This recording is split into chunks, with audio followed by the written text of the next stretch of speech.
Welcome. Fancy new technology given to me by the government. My big brain makes me so attractive. I want to read through Lord of the Rings. I haven't yet. I feel kind of ashamed. Thanks for stopping by. I just heard Caleb flailing around with his tongue. Do this or I'll kill you. It's like you were gonna kill me anyway. You're an executioner. To see Brian has ascended. He is a god. what's up. They would say, oh, you think you're cute? Well, I think this bullet's also pretty cute. Pow! In Brian's attic. Or do we need to whip ourselves and cry? Hey, Bobby, step up. Boom! Bobby's head falls on the floor. You can really download it. You can really download it. You can really download it.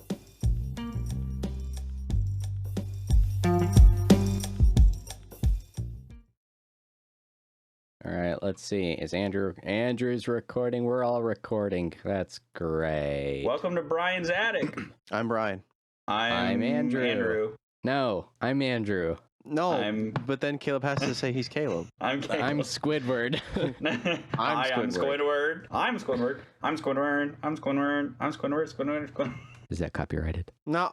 Is that your I mean, shtick? yes, it would be copyrighted. I hate your life too, But SpongeBob. We probably no, won't get in trouble for it. that's the wrong character. That's when they're making the song that Patrick made, and they're recording. It's like, all right, let's do this. I hate my life. I hate your life too, dude.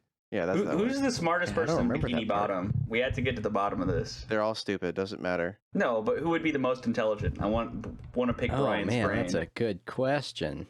It's a Mr. good Krabs. question. He understands that life is all about money. He's the big. I think objectively Karen is. Karen. Smartest organic matter. I mean, Plankton's pretty smart on a Intellectual scale. yeah, on a inventor, STEM level. Yeah, he's the university professor who doesn't get paid enough for his knowledge base. Mr. Krabs is the venture capitalist that makes a ton of He money doesn't off the get paid backs of because his ideas don't work. Mrs. So it Puff is like, not stupid modern college professor. necessarily. Mrs. Puff is neurotic. Right. It But she's not handicaps her. stupid. Are we talking about Patrick's the most frugal. What about Mr. Krabs' mom? She probably is the most intelligent out of anybody. She even cons Mr. Krabs and SpongeBob into repairing her house and Right. repainting it and everything. And you gotta know that Mr. Krabs is passing her money. Like she makes him, give him money under the table. She lives in a pretty nice house. She lives in an anchor. But it's a painted anchor. You see, Mr. A Krabs hollowed is out not anchor, as so intelligent. that probably was expensive. Mr. Krabs had a daughter out of wedlock, or at least adopted a daughter, and his wife left him. And his daughter. I think it's pretty clear that Pearl is adopted. You never know. what are you I talking don't think about? crabs typically give birth to whales. Anything is possible in Bikini Here's Bottom. the theory. So there's the episode where Mrs. Puff goes to prison. There's a whale that looks exactly like Pearl, except it's like a dude, and dear. he's super he has an anchor tattoo. And so the fan theory is that Pearl's dad went to prison, and then Mr. Krabs adopted Pearl. And where's the mother? He probably Died in Same thing that happened to childbirth? Mr. Puff. probably died in childbirth or something. I don't know. There's also Fred the fish, who is seen with like 20 different women throughout all the episodes. Fred And so the fish. He's the blue fish. No, Fred's the guy who breaks his leg. There's another guy. The blue fish is the guy who's like, what are those claws for? Oh. Big meaty claws. These claws aren't just for attracting a mate, And then they get in a fight in the Band Geeks episode. But, sorry, I was rambling. Who is the most SpongeBob is intelligent so person weird. in Bikini Bottom? I guess you could say because if we're It's the talking balloon intelligent. guy, the balloon guy. salesman on Free Balloon Day. Why Bubble him? Boy? It's because he's just selling balloons. That's fair. No, he just anyway. exists though. You guys aren't even. I would say I gave all of the, my real guesses. Patrick's the most frugal. I mean, he lives under a rock and He's doesn't buy literally the anything. laziest. Yeah, that's true. You've heard about the 7 deadly sins theory, right? Or idea? Yeah. Patrick's slothfulness. Mr. Krabs is greed. Plankton is, I don't know what Plankton Wrath. is. Wrath. Yep. Squidward is pride. Yep. Larry is lust, right? Yeah, I believe so. Supposedly. Andrew's face is... Who would be I gotta look this up. who's the What is it? Lies?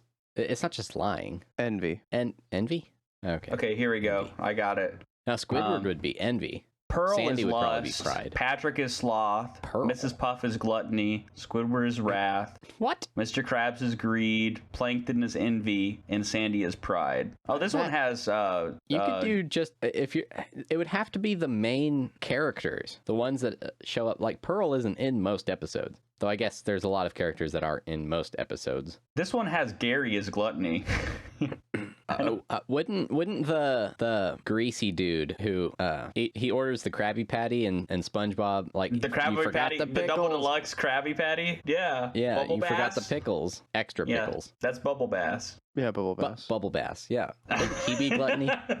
He doesn't show up enough. Yeah, that's true. Well, if we're just choosing random characters, Oh, though, then everything. who would you everyone is list everything. as the main characters? Like SpongeBob, obviously. Patrick, Squidward, Mr. Krabs, Plankton, Yeah.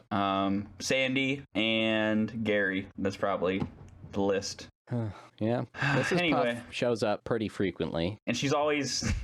I always feel, growing up, I always thought it was hilarious that SpongeBob tormented Mrs. Puff. Probably because I was the kid who shows up tormented somewhat. I would say people. Larry shows up about as often as Pearl. Living like Larry.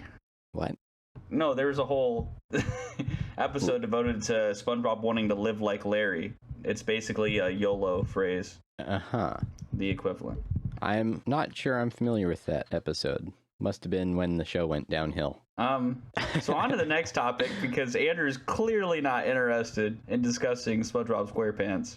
I wanted to ask a simple question. Western civilization is going down the tube, and so with it going down the tube, I wanted to ask both Isn't of this you. too close to politics? No, it's not. It's okay. not, trust me. It's more culture. You could say it's downstream, but, we talked about what is the one trait that is good in our culture, right? We had an episode where we tried to discuss that and formulate that. Something like that. I wanted to know what both of your perspectives are about one trait that we really need to get rid of, like just generally speaking. I know that's a very broad, there's probably a lot more than one trait, but if you had to boil down to, you could remove one trait from our society that's kind of ingrained itself in every institution and every... Selfishness. What would you remove? Explain.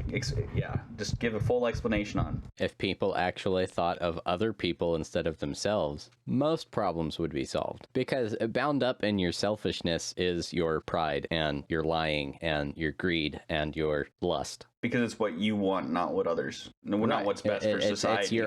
It's your own self-indulgence. Mm-hmm. Now, if we wanted to pinpoint focus on America and what is a particularly American or perhaps Western civilization problem. Let's pin it on America. Let's do America. That makes it easier. I think the problem is kind of the same. Okay. I was going to say materialism. So kind of our society's gotten to the point where people value things more than their community. We're or very what they could possess. Object focused. The things we have, the things we don't have. The things we wish we had. Right. Yeah, that's kind of like ingrained into the thought. And that's how a lot of times they're evaluating how their social standing is with their peers. It's, am I as far along in my career as somebody else? Which I don't think is necessarily bad, because if you're falling behind, it is good in a sense to, reevaluate and be like, okay, well, I need to improve in this area. Like there's part of that that's natural, but there's also an unhealthy obsession with it, you might say. Because somebody's talking about this the other day, that value exists outside of our peer groups, but a lot of the value that we humans put on character and everything else is determined by how we function within a group. So if I think I'm righteous, or if I think I'm good, but everybody else around me thinks I'm a lazy, arrogant, selfish person, it doesn't matter what I think, because everybody else doesn't, agree with it. That is an interesting question. How much does other people's perception of what you do define your moral character? Because you'd think that morality is following what is objectively right, following your conscience. I'm not sure how to. Yeah, I don't know how you'd parse it out. Define I think, more words along those lines. Well, like if your culture's sick, though, then it's like if you stand out in your culture because you're doing what's right, that doesn't make you that makes you a good person. I guess generally speaking, in a good culture, if you're doing what's right, it would be accepted as a good thing. So it's like, Yeah, I don't know how much is determined by your peers versus how much is determined by the objective nature of you're doing what's correct. You're being honest and treating people correctly and helping your neighbor and you know. I mean, there's definitely an other person's perception related to it. You know, if you know that another person is bothered by this behavior, but you continue to do it anyway, that would be wrong to do. Well, you see, there's a line though. So I 'Cause don't what if it's know- right? What if what you're doing is right, but it makes the other person uncomfortable, right? Because then, Well, yes, yeah, there is. that's what I'm saying. That's a real possibility too. Right. Because a lot of times I've been at different workplaces, especially whenever I was doing more like jobs straight out of school, you could say like maybe more blue collar, lower end jobs where if you work hard and you take your job seriously, some of your coworkers don't like it because then that shines a bad light on them because you're giving it your all, but they could care less if they look good or are, you know, they want to stay in you to stay in mediocrity so that they can continue to be mediocre, you know? My example or my conclusion was from the more subjective cultural things, like do you bow or do you hold out your hand to shake someone else's hand? You know, being rude, or what is considered rude in a given culture. There's no objective standard of how to behave in a culture. Like you go to a restaurant, in our culture, it's standard that if you're going to use their Wi-Fi and hang around taking up space there, that you buy something. That's culturally appropriate. Though if that was not part of the culture, it wouldn't be wrong not to buy something.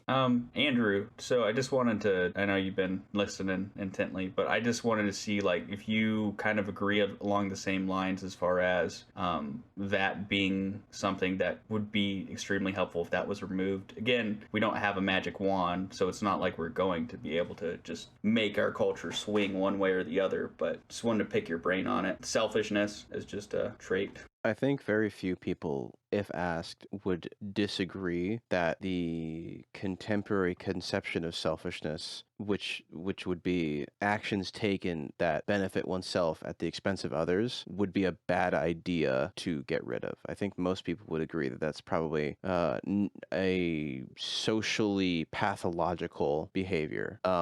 Maybe you might find a few Ayn Rand types who would argue about virtuous selfishness, but they usually don't mean it in a sense of making the people around you worse, but like through you looking out for yourself, you increase the living quality of life for everyone else, or at least in your immediate vicinity. And there's a Which place is for not that. is that not even what people who I bet would not identify as supporters of Ayn Rand, but is that not the very kind of thing that they are promoting when they say something like, oh, I need to take some time to, you know, some self-love? You know, yeah, I need to take a break from this to take care of my mental health. Well, yeah, there's like the idea of charity your starts at home. self-interested. You can't help yourself if you don't help anyone. You can't help anyone else if you don't help yourself. Right. Yes, I think that's fair. People So go ahead. so when I refer to selfishness, I'm not referring to that. Right.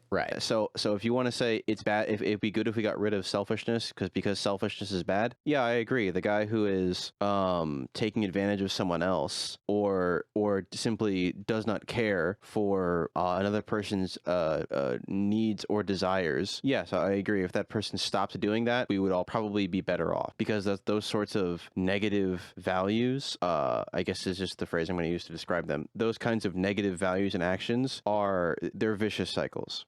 Doing that kind of action, another person looks at it and says, well, why can't I do that? And then they do it, and this propagates itself, and it just snowballs. It makes it worse. And I guess while I have the floor, I might as well talk about what I think is a really bad trait that I'd like for us to kind of get rid of. This doesn't exactly refer to most people, but rather people with lots of money. I really wish people with lots of money and power and influence would stop trying to tell us what is and isn't right through moralizing on Twitter or giving lavish endowments to NGOs and organizations which force their ideas on other people. I really wish we would have less of that. I wish we had a shift towards more importance of the the local community deciding for their constituency what they want to do, and less of a centralization of power and authority. Really, I would just want it to be representative of the people living in that area. And if they say they want a certain thing and everyone else around them who is not part of that community says, no, we disagree, I don't think they should be allowed to be forced to do it, even if it's something incredibly controversial. Think about Texas, not to get too controversial, but the recent ruling is controversial. I know. No, but I mean, that's because Texas, the state, voted on that legislation, passed that legislation, and it went through, and a lot of people are wanting federal authority to kind of come in and change things up. But it's like, if you were to follow the doctrine Andrew's talking about correctly, if a state was to want something, or even let's just say like a town, let's just say like a local community, if they just wanted to do things differently, if they said no, we don't want this, then like, who are you to come and say no? Yeah, and I agree with that. Like decentralization, and also people within the I guess you could say the figureheads, or even the people who do have the power and authority at the highest levels, wanting, if they were to impose their will less, or try to influence local stuff less, that would be much better. Let people decide what is best for their families, what's best for their town, what's best for the community. My thing, this is going to come out of left field, but for me, I guess I would say my thing I wish our society would focus more on, and I've listened to some podcasts about this recently, is long-term thinking at an individual level. So I find it very disconcerting, especially with a lot of people my age. Financially, a lot of them aren't doing anything to set up retirement, and they don't even know anything about retirement. And I don't think it's just people our age. Even people. I want to say the statistic is 80% of people live paycheck to paycheck. Yeah, and I have friends who don't even build up a temporary savings in case something catastrophic were to happen. Let's say their car breaks down and there's a big fix. And so even at the medium level, right? So just ensuring that if something happened to your car and you couldn't get to work, that you'd be able to be provided for. People don't even have savings set up for that. And outside of finances, people don't really see how you could use the OnlyFans situation to bring it up. A lot of the women who are posting on OnlyFans aren't thinking about, in their 20s, aren't thinking about how that would relate back to them in their 30s when they're looking for a husband, and how that would affect their chances of, they may be getting more money now, but is it going to make them desirable? Are you going to want to marry a woman who, put herself on OnlyFans much later in life? What you're referring to is low versus high time preference, with low time preference being a willingness to delay gratification and to defer rewards in the present for a greater reward in the future. So like saving the money that you would have spent on, I don't know, candy now for a house later. Mm-hmm. To correct the statistic I mentioned earlier, it's 63% of Americans. That's crazy. That's over the course of 2020. 63% of Americans over the course of 2020, what?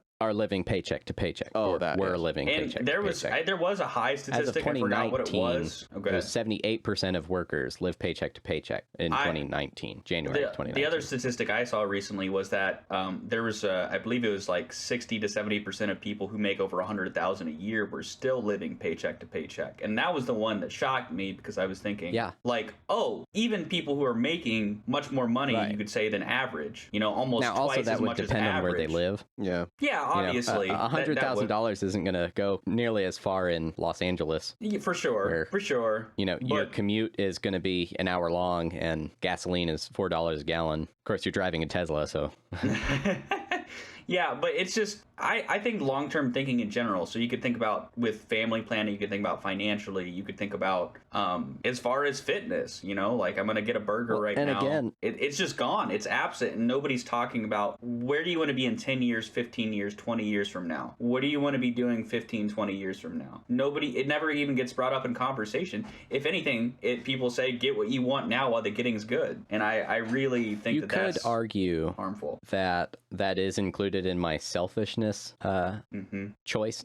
That sounds weird. My answer of selfishness, that it's, the delayed gratification is not something that Americans are very good at right now.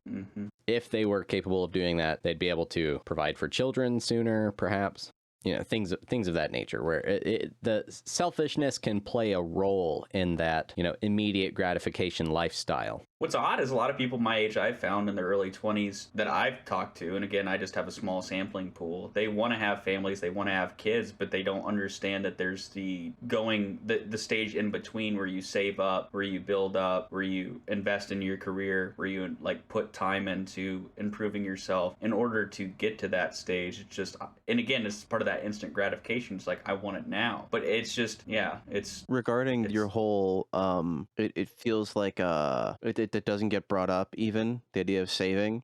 There is, and the idea of getting while the getting is good. There is a theory in the field of communication studies called the spiral of silence, and the spiral of silence is not particularly what I'm trying to draw out.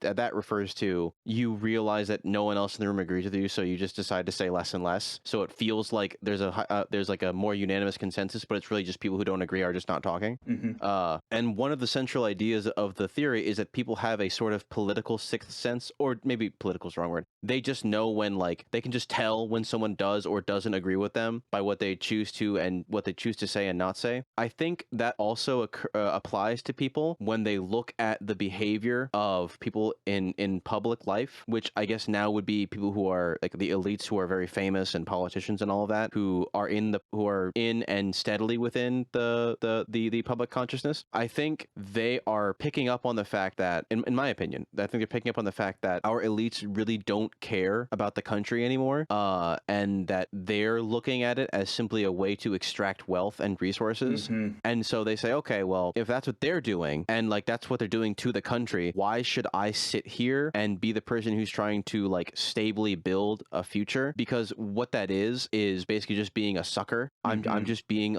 I'm just being cattle for the elites to milk. So shouldn't I also be a predator now? Shouldn't I also just try and look to extract as much wealth and resources and whatever from my surroundings and from the people in my circle, or just my community? Why should I sit here and build? No one else is doing that. That's because I think it's because of the example our elites are setting. You can tell. I mean, you can even think back to historical examples of the elites deciding that, you know what, we don't really care about these people anymore. We've kind of sold them out. Let's just try and make as much money as possible. And what usually ends up happening is you get increased social instability. There's the biblical example of once the leaders decided to become idolaters in the kingdoms of Judah and Israel. Then it says multiple times that they led the people into idolatry. They followed the leaders because that's the example they set. I think a lot of this can be, and not to be, I don't mean to deflect, because at the end of the day, it's every man's choice, every man and woman's choice for themselves. But I do think a lot of the example, at least, can be laid squarely at the feet of the elites, who are leading lives of selfishness and sticking their nose into other people's businesses and trying to tell them how to live their lives. When at the end of the day, you live in a gilded mansion, in a gated neighborhood with armed guards to ensure that nothing ever touches you, and then you complain when people criticize you online. These people are weak, they're pathetic, they're backstabbing traitors, and they sold us out. And now these people are upset that people called them a backstabbing traitor who sold us out. I'm sorry. I was going to say... Andrew for Congress 2024. They wouldn't I was let me going to do. say, on a positive... I would get in and I would immediately be given no committee assignments, and any work they give me would Probably be be purely impeached. busy work, because they don't actually want me doing anything. Because I'd veto every bill. I would veto literally every bill until some... Huh? That would be you not doing anything. That's you want to not do anything also. What they want. Yeah, what I want to do is I want to veto all their bills until they actually start taking this country seriously. Just be like, no, you want to pass that? No. You want to pass that? No. How about you take the country seriously? How about you actually take the people seriously? Then you can pass bills about spending money towards your pet projects. Until then, I don't care what you have to say. But no one's gonna let some 25-year-old kid do that. What are you talking about? I think that's a political opinion just about everybody can agree on. I was gonna say political upper class don't care about to have the regular people too much. Put the positive spin on Andrew's negative pi. Just kidding. There is a positive spin. No. Yeah, I was about to say what? I'm eagerly pretty awaiting. sure he intentionally made it as negative as he possibly could. I was gonna say I am eagerly awaiting his spin. Well, it's not even a spin. It's more just what I've realized personally is the best thing I've been able to do in my limited capacity is to talk to my friends about communication. Well, It's my effective? small What? sphere of influence to talk to my friends about and financially stuff like 401ks and how are you planning for the future and how do you want to do it. And you don't go out of your way to say how much money you got saved up. You don't do things like that. But like one of my friends, he works for example Walmart distribution center, and they match to a certain percent of 401k, and he hadn't been paying in. And I asked him, like, do you want to retire? He was not paying in? He's not paying. He's not matching them. So He's gotta do that, I said, man. I know. But he wasn't, I was like, what are you gonna, do you want to be working till you're 80? Like, I wasn't mean. I was just trying to get him to think more long term and think about what do you want? Do you want a family? Do you want children? Do you want... It's literally so easy. I bet you it's just, he may not know how to do it and may not want to just take the time to figure it out. I wouldn't call it laziness, but it is kind of an inconvenient. It's not a thing that's just easy to go do if you've never done it before. But once you get it done, it's like, it's fine. Yeah, you're just, it's nice. It does it all automatically. My current employer forces you to match their percentage, so that's like, hey, I got that covered already. But even if I didn't want to, but I guess financially and as far as planning, as far as long-term thinking, I can't affect what the elites do, and I can't even, if my friends were to have a view where they said, well, they're not doing it, so why can't I can't force them to think in a way like positively plan for the future. But I have found that whenever I've been stepping in, taking my job seriously, taking, my future seriously, and trying to live as like responsibly as I can, and I make mistakes too, it's really been, it's had an effect on my friends around me to get them to think about those things. And so that's the best I think anybody can really do, because, our society's far from perfect. Andrew laid that out. Our society's not great, but I think the positive spin is that we still have the capability to be positive people and be positive pillars of whatever our local community is, despite that. And it may not have a long-term effect. Maybe Western civilization will still crumble, but I think it's a better route to go than to just say, well, it's crumbling anyway, so why should I care? That's just, and that's all I can speak to. Not that Andrew would say that. I'm just saying in general, like, I don't think hurting yourself in order to prove a point about society is going to help anybody. That's not saying that you were advocating that either, but I'm just saying that's how some of my friends have viewed it. They've had that mindset like, well, this stinks and this stinks and I'm at this job I don't like. And it's like, well, update your resume and go somewhere else. Like, what are you doing? Like, let's get going. Like, let's get something changed. So, well, that was a nice, uplifting episode. Join us next time to see what's up in Brian's attic. You're pointing upwards, but I don't think anyone can actually see you. I know. I can see you, and I appreciate it. It's a pun.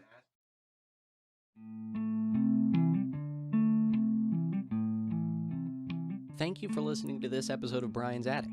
And of course, a special thank you to our Patreon supporters. If you would like to support Brian's Attic, head over to patreon.com/Brian's Attic, or use the link in the description.